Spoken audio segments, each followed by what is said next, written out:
علينا بدا لله لا أيها المبعوث فينا بتبليغ أمر المطاع لتشرفت المدينة هبا يا خير داعي الله طلع البدر علينا بثنية الوداع وجب الشكر علينا بدا لله لا الله يا حبيبي يا محمد الله يا عروش الحقيقة الله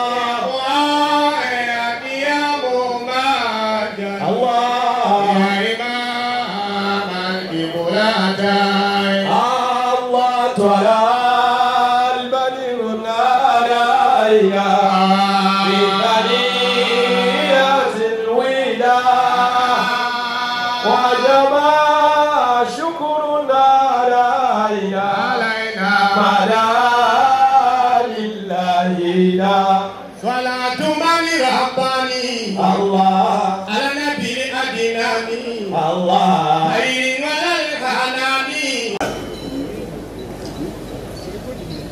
okuyimirira olwaleero ku lusozi Kibuli ne tujjukira obuweereza bwa Nuhu Mbogo n'abo abaali naye tewali kubuusabuusa nti nsonga ya ddiini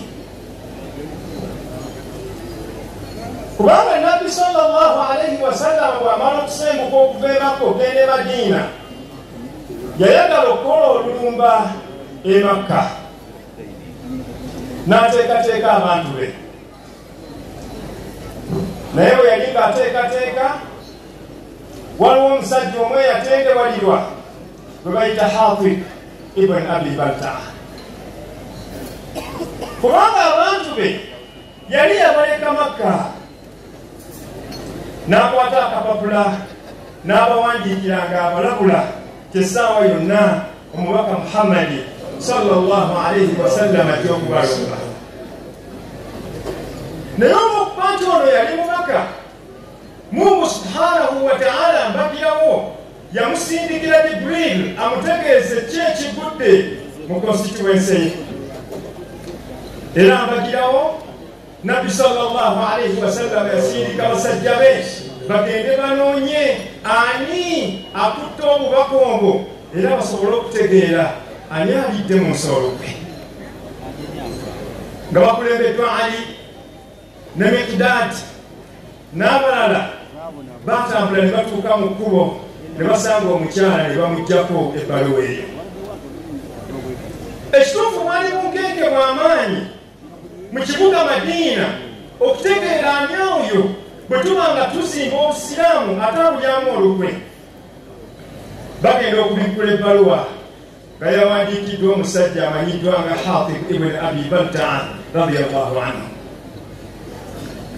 nga bali mu kasiriikirirawo bagenda mukolera ki abali wano mwenna mumanyi obukambwe bwa Umar ku ddiini yagamba nti ya Rasulallah da'ani adribu unqa hadha almunafiq nabimpa olukusa omusajja ono atuliddemu olukwe ebibyeze ebimalire wano mbeere nga mujjako ensingo naye nabbi olw'okujjukira obulungi bw'abantu abakoze contribution mu busiraamu yamugamba nti mahalan ya Umar kumala ensonga zoono zikwata empola innahu shahida badra ono yalwana olutalo lw'e Badiri wama adrak omanyidde ku ki Umar لعل الله قد اطلع على عمل أهل بدر فقال افعلوا ما شئتم فقد غفرت لكم Umar omanyidde ku ki oboolyawo Katonda yatunuulira fayiro z'abasajja abeewaayo ku lutalo lw'e Badiri n'agamba nti mwe muli baddembe mukole kye mwagala mumaze okufuna okusaasira kwange mu kiseera kyekimu nabbi sallallahu alayhi wasallam wava mu nsi nasikibwa abubakari nava mu nsi nasikibwa umar. Enkola ya abubakari mu kugaba ebyo bye bajjanga mu lutalo nga tebalulwanye byalinganga byakwenkanya buli muntu yenna. Kaana yusawwi baina sahaba, bonna yabawanga kyenkanya. Naye abantu bamutuukirira ne bamugamba nti mu ddiini eno mu busiraamu tulinamu basaabiquun, tulina abasooka okuyingira obusiraamu, tulinamu ba ahlul fadl, tulina abantu ng'eddaala lyabwe si lye lya bulijjo. Abubakari n'agamba nti bwe babanga mwebali amuruhum ila rabbihim, ezo nsonga zaabwe na katonda waabwe, naye nze wano ku nsi bonna ngenda kubawa kyenkanya. Umar bin al-Khattab radiyallahu anhu bw'akwata enkasi y'obusiraamu ye yalabanga siyaasa eyo erina kukyuka, n'ategeka fayiro z'obusiraamu, n'ategeka fayiro z'amagye. Era kye yakola abakulembera okuyingira obusiraamu n'abalwana entalo ng'eza Badr, Umar yatandika okubawa akaveera nga ko kasukka ku kabalala. Bwe bamubuuza yagamba la aj'alu, bannange sisobola kuteeka ku ddaala limu man qaatala rasulallah, omuntu eyalwanyisa nabbi, kaman qaatala maahu, n'oyo eyalinga saidi yemu nga balala ne nabbi Muhammad sallallahu alayhi wasallam. Mukadde wange nkakasa nti n'omukaddimu ogwo kati abantu batebenkere ti ensonga gye tuliko si nsonga nnafu. Mungu subhanahu wa ta'ala okuba nti yalonda n'asalawo okuba nti eddiini ye wano e Uganda efumutukira mu lusozi luno, kintu si kya bulijjo, kwali kusalawo kwa Allah subhanahu wa ta'ala. Kimanyikiddwa bulungi nti obusiraamu bwe bwajja wano bwatuukira mu Bwakabaka. Obusiraamu okuba nti bwayingira Bwakabaka kyali kitiibwa kinene nnyo eri Obwakabaka bwa Buganda. Olw'ensonga nti obusiraamu bwennyini mu Bwakabaka bwapurakitisingibwa, si kyekyo kyokka, Katonda yasalawo okuba nti mu Bakabaka ba Buganda mulimu abajja okukkiriza obusiraamu. Ate Allah subhanahu wa ta'ala n'asalawo nti ate mujja kubaamu abantu abajja okuba nti balwanirira obusiraamu obwo okutuusiza ddala ku ssaawa esembayo. Mu bantu abo mwe muli jjajja waffe Nuuhu Kyabasinga Mbogo. Abooluganda abakkiriza, Mungu subhanahu wa ta'ala alina ensonga lwaki yasalawo obusiraamu bubeere nga buyitira mu Buganda.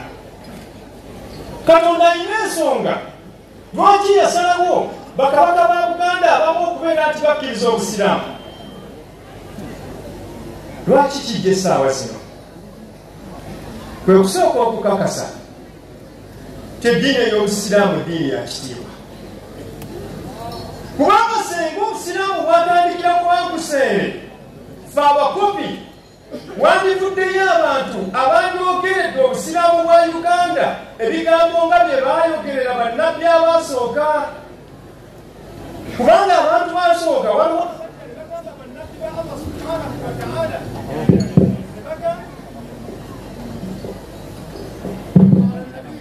abasooka bwe bakoowola abantu eby'obusiraamu bagamba nti wama naraka tabaaka illa hum aradhiluna, bwatuyita okujja ebyamazima nga tulaba abakwetwolodde bonna be bantu bano aba bulijjo badiya raayi abatateesa na kuteesa mu nkiiko. Kati Mungu subhanahu wa ta'ala okusalamu obusiraamu bubeere nga butandikira mu Bulangira kyali kiraga nti ate ggwe omunkuseere, ate ggwe omukopi olina kubeera nti ogoberera bugoberezi, kubanga bano bamaze okubeera nti bakulembera. N'olw'ensonga eyo Mungu subhanahu wa ta'ala bw'ati bwe yasalawo. Okusalawo kwa Katonda ku nsonga eno kwalimu amakulu amalala. Amakulu ago gazze nnyo naddala mu biseera bino. mukadde waffe Muga njagala okuripootingira nti abantu bonna bwe batamanya byafaayo byabwe baba basemberedde okuzikirira.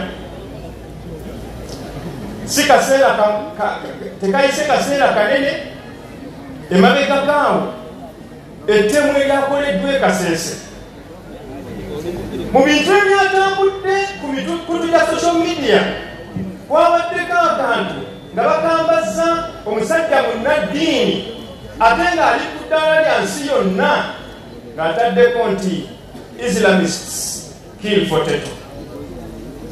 Obubaka si butono bwe kiba nga kyabadde Uganda ng'ate basuubirwa nti abakikoze ba Islamists kisobola okutegeeza nti nti naawe tetuli safe. Kyova olaba nti tukomawo wano buli mwaka tujjukire ebyafaayo byaffe. Omusajja omu w'amagezi yagamba nti lakad istarshada algharbu bimadihi fa arshadahu. Abantu abali mu western countries baddayo ne balivaizinga hisitole waabwe ne basobola okuba nti bafuna guidance. Wakati kana lana ma binasinahu fab'ekibiina ky'omubaka Muhammadi sallallahu alayhi wa sallam tulina history gye twagala okuteberako ettaka.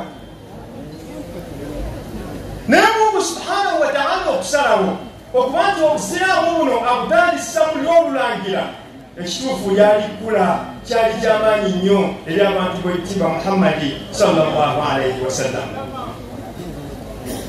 Lwaki ngamba nti kyali kyakitiibwa? Olulyo olulangira okuva edda n'edda nga lulyo lwansa. Katonda omwanya awo yasalawo obusiraamu butandikire mu lulyo olwo, obusiraamu busobole okubeera nga bulina abantu abanaabukwatibwa ensa. Naye mugenzi okulaba olwaleero nti ebintu bwe bizze nga byetooloola nga kalabalaba bwayogedde olwaleero nti omuntu emitwalo ebiri gimwemazaamu n'atunda obusiraamu. Naye Allah subhanahu wa ta'ala asaasira embogo ne banne, kubanga bwe baategeera nti obusiraamu bumaze okujja mu bifuba byabwe era ne babukkiriza, baabulwanirira, baabudifendinga. Jjajjaffe embogo n'atuuka ku extent ey'okuba nti baamuwa choice wakati w'obusiraamu n'obulangira n'ebitiibwa, fakhtara al-Islam, n'agamba nsize nnoze busiraamu. Sallu ala nabi. Era bwe yagenda okulaba ng'obusiraamu butandise okuba nga bufunamu enkenyera, yasalawo okufuluma okulwana bulwanirire. Era ekituufu yalwana, n'atuuka ekiseera abantu abaali bamulwanyisa ne bakakasa nti ddala musajja mulwanyi, teyakkirizaako n'olunaku n'olumu obusiraamu okubeera nti abutunda layisi. Era endagaano jjajjaffe Nuuhu Mbogo gye yayingiramu n'abantu abo be yali alwana nabo, njagala omusiraamu ali wano akitegeere, teyali ndagaano ya bunafu, wabula yali agoberera etteeka lya Allah subhanahu wa ta'ala erigamba ti wa in janahu lisilmi aw lisalmi fajnah laha wa tawakkal ala Allah. B'olwanagana nabo bwe batuuka ekiseera nga bakusabye okusiizinga faya, kkiriza, naye tawakkal ala Allah, ensonga zizikwase Allah subhanahu wa ta'ala, innahu huwa as-sami'ul alim, kubanga Katonda awulira nnyo era mumanyi. Eyo statement Nuuhu Mbogo gye yakola, gwali wano olwaleero ogifunamu ki? Statement jjajjaffe Nuuhu Mbogo gye yakola obutakkiriza kutunda busiraamu layisi kyali kitegeeza ekisooka, buli mulembe gwonna waliyo abantu abalikwenda okugula obusiraamu naye temubakkiriza. Ekyokubiri kyali kitegeeza nti buli muntu yenna anayingira mu kasenge nga kyebabageyiningako oba kyebatunda oba kyebakulanga busiraamu, kakasa bukakasa nti obusuubuzi obujja kuba bwaloosi. Abantu banzi bazze k'obusiraamu baagala okubugula. Naye pulezidenti jjajjaffe Mbogo gye yaseetinga, Mungu subhanahu wa ta'ala yagifuula nga yalubeerera, buli muntu yenna alijja nga kyayagala okusuubula oba okutundanga busiraamu, kakasa nti gwagula ogula byoya byanswa. kambawe ebyokulabirako bibiri. Amaddagambogo gano gakolebwa buli mwaka. Naye kakasa bulungi bwe twali nabo omwaka oguwedde bonna tebaliiwo. Naye ate go weegali era gajja kusigala gagenda mu maaso. Nawekityo tusobola okufunamu enkenyera ng'abasiraamu mu kiseera. Tuyinza okunyigirizibwamukko mu byobufuzi mu kiseera. Tusobola okunyigirizibwamu mu byenfuna ekiseera.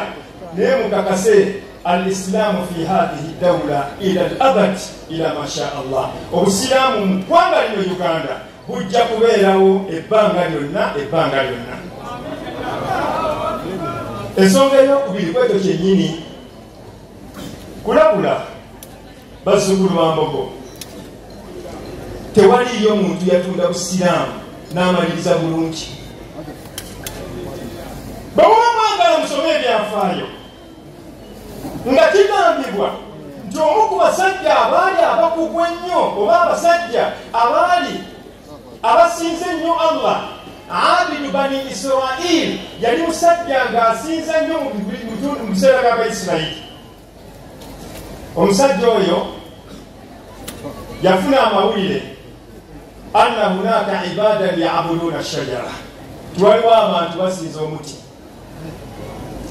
N'afuluma ku makya nga imaani emujjudde, n'akwata embazzi ye n'agamba nti ngeeze kutemawo omuti ogwo. Fatasawwara lahu shayitaani nejjeewulabikira fi surati shaykhin kabir, naye yajjira mu kifaananyi kya musajja mukadde. Nemugamba oba yeegulagawa, naga nti bantegeezezaawo waliwo omuti abantu batandise okugusinza, njagala gutemawo. Namugaa tolina gyolaga nti sewe nyina gyendaga. Fataswara, ne bakwatagana ekiko. Omusajja gwe yali akutte yali musajja mukadde. Ono omusinza omutya Allah amaanyi yali agalina, era okumalirizanga omusajja omukadde amukubye ennume y'ekiko. Naye olutabaalo olwo lwagenda okuggwa nga n'olwo naye gamuwedde agattema omukisa kyagalina, n'agamba nti naaguddira enkya. Bw'akomawo enkya era mu kifo kyekimu n'asisinga n'omusajja omukadde tewayolagawo, n'agamba nti nakugambye ngenda kutemawo omuti. Namugaa tolina gyolaga. Fataswara, resolingi n'addamu, era ne ku mulundi ogwokubiri omusinza Allah era yawangula olutalo olwo. Bw'addayo ku lunaku olwokusatu n'asisinkana omusajja y'omu. Omusajja ono omukadde yali mugezigezi. Yamugamba naye olabwe otya, law ja'altu laka likulli yawmin dinarayn, senga buli lunaku nkuteeka ku payroll nga nkuwa dinaari 2, tosobola kuleka muti guno? Abanta rajulan faqira, nkulaba oli mwetaafu. Sajja n'agamba nti agenda okubikugambyamu ekituufu ng'obwetaavu bwe buli, n'akkiriza. Era buli olwakyanga yafunanga dinaari ze 2. Tewali no kaseera nannyini kusuubula busiraamu n'amukutula ku payroll. Bw'akimukutulako awo imaani sebongo n'erinnya nnyo, n'addamu n'akwata embazzi ye n'agamba ngenda kufiira ku nsi. Bwe basisinkana mu kifo kyekimu, bwe bameggana ekigo newankubadde ng'ono yali musajja mukadde, ekituufu ku luno omusajja omukadde yamumegga. Omusajja omusinza yagamba nti nkumezze emirundi 2. Lwaki olwaleero mmezze? Yamugamba nti emirundi 2 egyasooka kunta taqbabu lillah, wanyiganga lwa Mungu, naye olwaleero ekikunyizizza kuba nti nakujje ku payroll. Sallu ala nabi. N'olwensonga eyo twagala okukozesa platform eno tutegeeze buli muntu yenna omutima gwe bwe guyinza okubuzaabuza, okulimba, okusekeeterera nti asobola okuba nti eddiini y'obusiraamu agitunda layisi, agula ye kenyini tali reliable, ate naawe ebyogula tosobola kubitunda, era ku nkomerero ya byonna khasira dunya wal akhira, ogenda kuviiramu awo ku nsi ne ku akhira omalirize nga tolina ky'oviiriddemu, tolina ky'ofunye. Wadhalika huwa alkhusranu almubin, eyo losi esengerayo ddala okuba nti yeyawaggulu. bakadde bange abantu abalina Nuhu Mbogo bayimiriramu nnyo okulaba nti eddiini eyo etutuukako, naye omusiraamu ebbanga lyonna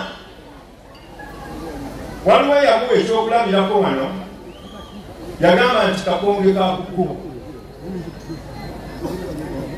Buli muyise yenna akakase ekintu kimu kyajja twekoonako yamala agende, ffe tulina gye tulaga.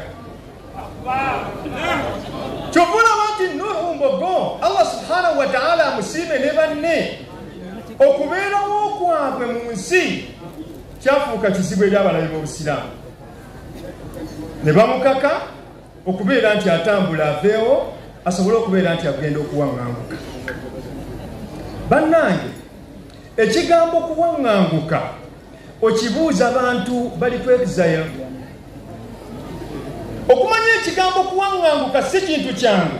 Omubaka Muhammadi sallallahu alayhi wa sallam bwe yakakibwa okubeera nti ava e Makka okugenda e Madiina, kigambibwa nti yayimirira ku njegoyego za Makka n'ayogera ng'alinga ayogera n'omuntu, n'agamba nti ya Makka, owange gwe Makka, anti ahabbu lbilaadi ila Allah, gwe kibuga kyensinga okwagala mu mutima gwange.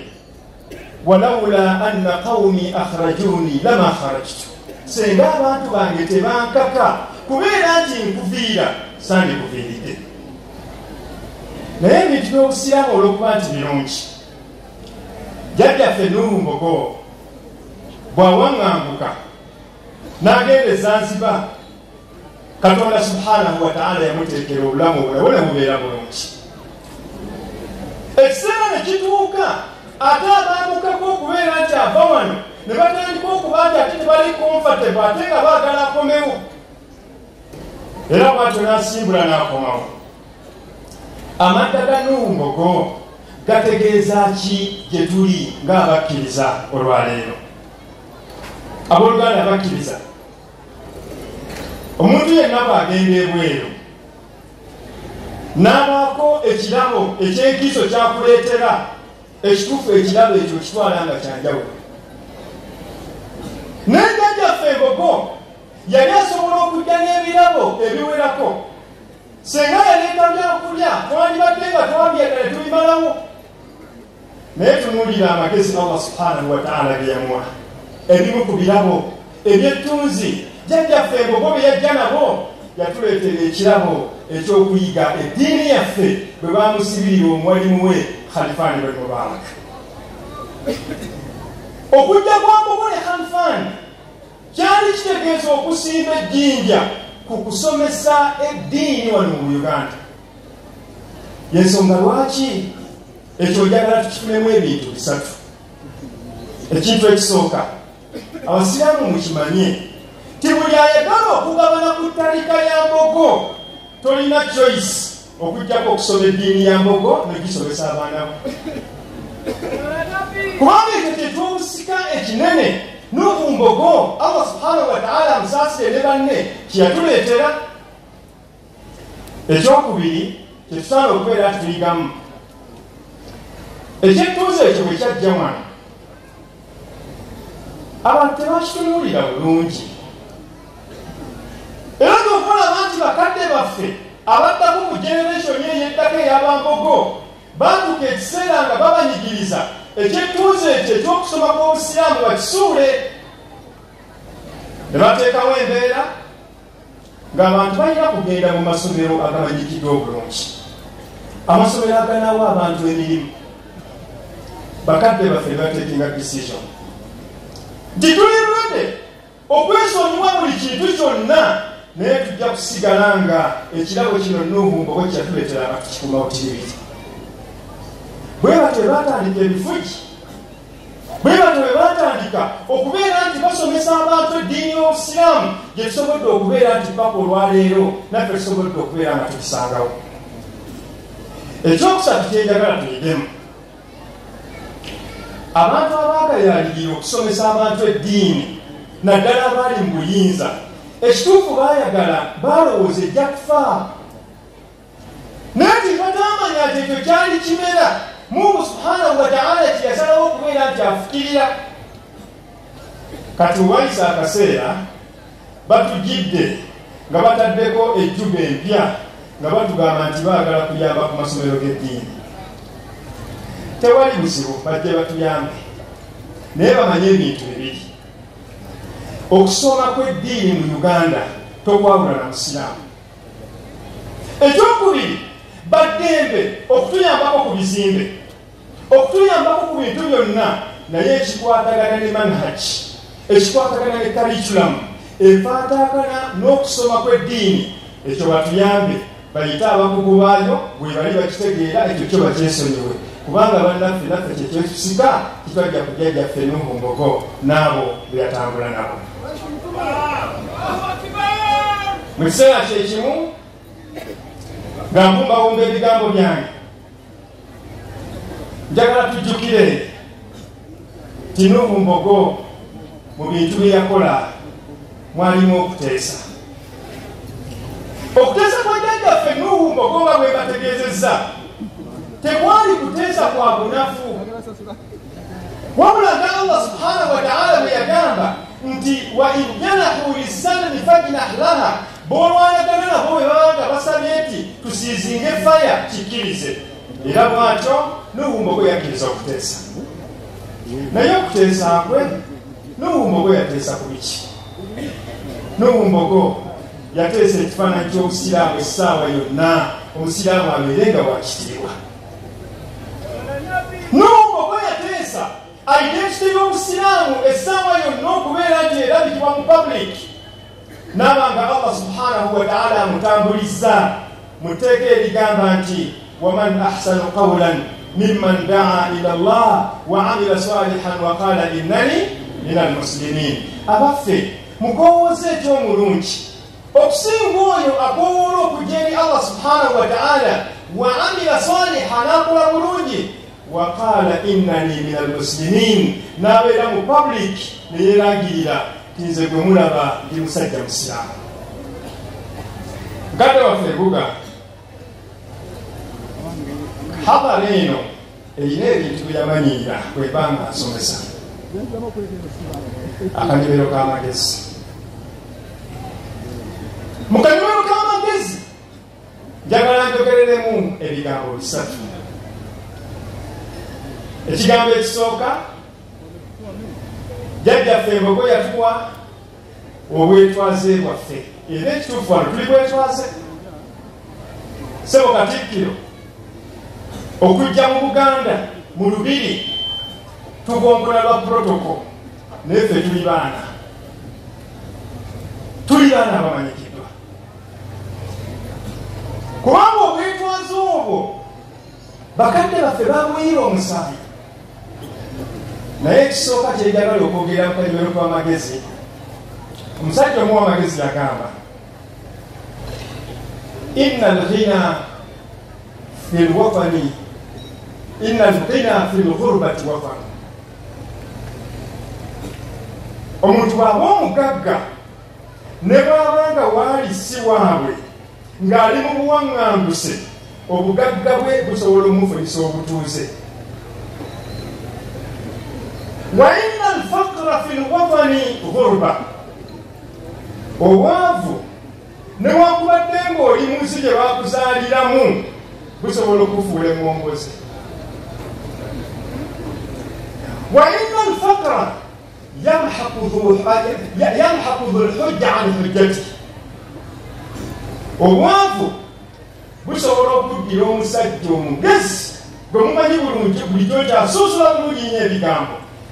Wallahi n'abanga alinga atayogerangako nga musirifu, ne lusiba olulimi bweruti nga tukyayogera nga bwavu bwe bumusibye. N'agamba nti walmuqillu, ate baminority, abantu nga batono, gharibun fi watanihi, kasita oba ng'oli mu minority ekituufu obeera ng'omugenyi mu nsi gy'olimu. Abazzukulu ba Mbogo, obwetaavu bw'okwaza ekika kya Mbogo bukyaliwo. Tujja tukyali mu ggwanga nga ffe batono naye bategeezesa nti okubeera nti muli batono mu nsi kisobola okubafuula nga mulinga abagwira mu nsi eyo. Ensonga ey'okubiri, Mbogo Katonda yamusaasira nnyo okuba nti abantu be yatambula nabo baali bassa kimu, tewali yali munne lukwe. naye ow'amagezi omwagamba naibu zamanana wala aibu fiina walaisa fi zamanina aibun siwana walaisa dhibu yaakulu lahma dhibin walahku lbanu ma badan iyana. Mungu yasaasira Mbogo okuba nti abantu betambula nabo bonna baali kitole. Wetuukidde olwaleero nga ffe kennyini buli muntu anenya mulembe, bannaye omulembe guno bannange omulembe guno. Naye omwamagezi yagamba nti naibu zamanana, tunenya omulembe wala aibu fiina, naye ekituufu akamugo kali muffe. Walaisa fi zamanina aibun siwana, tewaliiwo buzibu bwonna buli mu mulembe guno okuggyako ffe kennyini abantu. Kubanga walaisa dhibu yaakulu lahma dhibin, tewaliyo musege gulya nyama ya musege gunne waako. Wanaakulu badana badan iyana, naye ffe abantu buli muntu alya munne misanatu.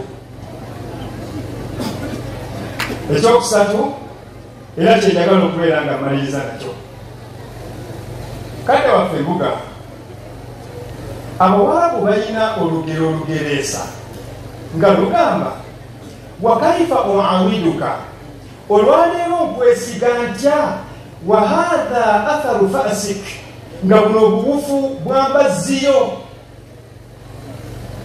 Abantu bangi baayagala okutegeera olugero olwo lwaki balugereesa, naye mu bufunze kandukwatemu enti omusajja yalina mukwano gwe oba yalina muganda we nga balunzi, nga balina we balundira mu kisaalu bwe baliisiza ebisolo byabwe. Ekiseera kyatuuka we baali baliisiza omuddo ne gugwawo, naye ng'ekisaalu ekiddako si kyabwe. Mwalimu omusota nga ye kabaka w'ekisaalu ekyo, era nga tewali asaalingirayo okugyako nga gumwejja ne gumutta. Omu ku booluganda n'agamba nti anze ekyagenda kulumba, munne n'amugamba nti Katonda akuwerekere. Bwe yagenda okulumba, omusota gwavaayo ne gumubojja, ekituufu n'afa. Omusajja ono yanyolwa nnyo muganda we okubeera nti abojjeddwa omusota. Naye olw'okuba nti yali akyayagala okulunda, yayingira mu ntegeeragana n'omusota, kubanga yayagala okubeera nti agulwanyisa. Omutala ne mugamba nti twandikakkanye tuwangaale nno ng'abooluganda ababiri. Ne bayingira mu pistoks era ne bakkiriziganya. Omusota gwamugamba tonkolako mulumbaganyi, buli lunaku nja kukuwanga dinaali emu, beera gy'oli nange mbeere gyendi. Omusajja nakkiriza era yakozesa sente ezo n'agaggawala n'abeera bulungi nnyo. Naye oluvannyuma omutima gwa muganda we gwakomawo, n'agamba nedda, sigenda kuleka musota guno. N'akeera ku makya n'akwata embazzi n'alinda ekituli, omusota yagufulumira n'agalula. Omusota gwalinga ogufulumya omutwe n'akuba, kumbe nagwo gwali gumwekendera, ne gujjayo embazzi yakwata ku lwazaawo. Ekituufu agenda okulaba ng'obudde bumufundiridde, kubanga nannyini kitundu amukozeeko obulyazaamaanya, ayawukanye ku ndagaano. N'akomawo n'agamba omusota, lwaki tetuzzeemu ne tukola endagaano ey'emirembe? Omusota gwamugamba wakaifa muawiduka, nziramu nti okwesiga, wahadha atharu fasik, nga buno obubufu bwambazziyo. ربنا آتنا في الدنيا حسنة وفي الآخرة حسنة وقنا عذاب النار. والسلام عليكم ورحمة الله وبركاته. وعليكم السلام ورحمة الله وبركاته. إن الله وملائكته يصلون على النبي يا أيها الذين آمنوا صلوا عليه وسلم تسليما.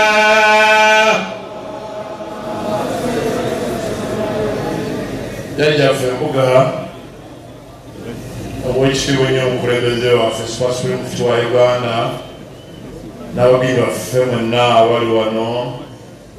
Oyo ye Ssaabalamuzi wano ffe bwe tubaawo era yalisa fatwa esembayo ku bikwatagana ku nsonga zonna. Nga bwe nabagambye olubereberye bujjako mu maaso tujja mufunika ekigabanuzi ekitebatiisatiisa nakyo naye agende ng'okujjano ng'akyambadde mulabe nga ddala agwanidde. Dr. Abdulhafiz Musa Olusimbi atukoze bulungi watuyisiza mu kanyomero ako. Basaba ne bajja buli omu wali tumwaniriza mu kitiibwa kyo kyonna kyolimu tukulabye era tusanyuse nnyo okukulaba.